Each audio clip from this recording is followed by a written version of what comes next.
This is a standing QL stretch. Now your QL is the quadratus lumborum, which is 4 muscles that attach to your lumbar spine. So quad is 4, lumborum is lumbar. So 4 muscles that attach your pelvis to your lumbar spine here. We're going to try and stretch that out. And people often feel very, very tight in here because they're bent over at a desk or sitting on a plane all day.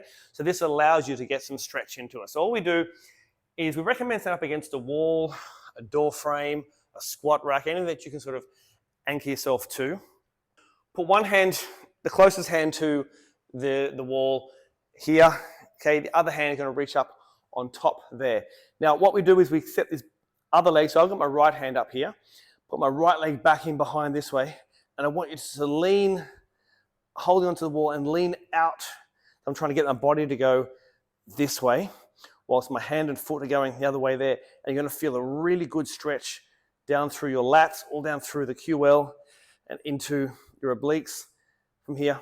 Okay, it's a fabulous stretch to get some length into your spine after you've been sitting down all day or after a long flight from there. So we recommend, obviously, then you change around, do it from the back so you can see. So this hand, closest hand here, other hand reach up, this foot this way, and you try and lean out onto it. The door frame works really well because you can kind of grab the door frame and get some traction as you lean against it.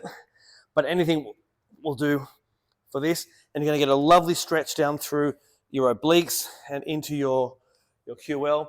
So 3 sets per side, 45 to 60 seconds, and try and lean out as far as you can with it to make it as active as possible. And you'll feel how much movement you'll have at the end of it. So that is the standing QL stretch.